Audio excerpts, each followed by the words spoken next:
Hello, Hall of Fame subscribers. This is Dan Beckman, President of the Hall of Fame, here with AD Jonny Morehouse from Fruitport. We're getting this great opportunity to just have a little conversation with Jonny, get to know him a little bit better, and some thoughts with Fruitport and a couple people that we know very well. So we're going to get this started. Jonny, thanks so much for taking the time to meet with me and be part of our November newsletter. We're really excited that we get an opportunity to get to know the area's athletic director, because nobody knows sports more inside and out than athletic directors. I really appreciate it. Thank you for asking me to do this. We are glad to have this time with you.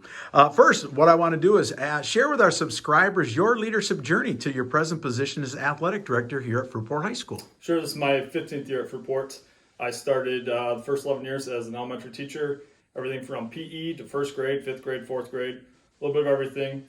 The last 3-4 years at the elementary level, Erny reached out to me, asking me to help out with the athletic department and game management and other aspects of the AD world, and I greatly accepted it. I finished my master's in sport management in 2014, and shortly after that is when I started helping him out, and it's been wonderful journey so far. I coached 8 years baseball at Muskegon Catholic with Steve Skidema. I was the program pitching coach, and then I came over here, worked with Nick Reed and the baseball staff here for 3-4 years, and the last 4 years have been athletic director here. Wow. Well, I'm going to skip to question number 3. Erny, wonderful guy. He was our Distinguished Service Award recipient, the Gene Young, a couple years ago. What a gentleman. Erny's impact on this community really has been so significant, to say the very least. How has his influence impacted your leadership style here as AD at Fruitport? His influence has impacted me so many ways. From a game management realm, one of the biggest lessons I learned from him is we need to remain calm in the midst of the storm. When everyone's full of energy and they're caught in the moment, we need to be the calming force there to make sure that everything's going the way it should be. And that is one piece that I think about often, especially when the game's close in the last few minutes of the game and everyone's excited and they're cheering, and just remain that calming force. Ken had a growth mindset that he really wanted to push onto our coaching staff and our student athletes, and that is something that has really stuck home with me. It's something that I really want to continue with as well.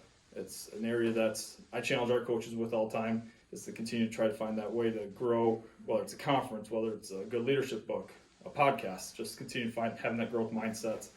And then we work with it with our student athletes as well. Ken started a great leadership class here called SALT. It's the student athlete leadership team. That's something that we carried on, and we meet a couple times a month, and that is another way to continue to help try to find ways to instill that growth mindset and continue to help grow those students. Wow, thank you for that. And calm in the storm. Let's take you down this road now.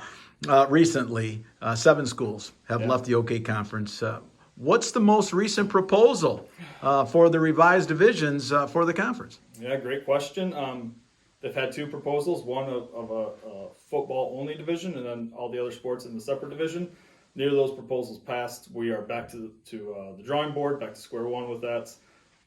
Through surveys, through meetings, through conversations, the Realignment Committee is going to meet again this week and try to put together a proposal that's going to work for the conference. So we're back to the drawing board. We'll wait to see what comes out of that. But oh boy, yes, yeah, I remember when it was the OK Red, Lakeshore, and Metro, and we did a crossover, and I think of a Reese Puffer, Muskegon, Mona Shores, Fruitport, Grand Haven, Holland, maybe Zeeland, West Ottawa, and the rest of those red schools, and doing a crossover something. But we look forward to hearing more on that front, because the OK Conference is such a dominant conference on the west side of the state, and it includes a lot of schools that our hearts very close to. Okay, we've got the Hall of Fame. Our basketball tournament itself is coming up Wednesday, December 27th at Reese Puffer High School.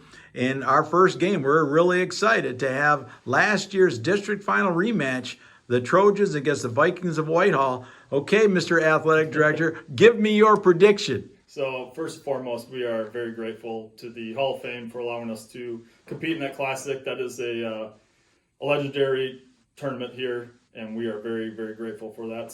Whitehall is bringing back a wonderful team. Last year's district semifinal game was full of energy in that gym. It was a packed house. It was a ton of fun. It was one of those games that someone has to win. We were very fortunate to be on that end, but it was such a fun night, and that gym was just rocking. And we're hoping that's what we bring to the Hall of Fame Classic this year. We're hoping that we have that same energy, we have that same intensity, and just a fun night. And at the end of the day, I believe blue, and so go blue.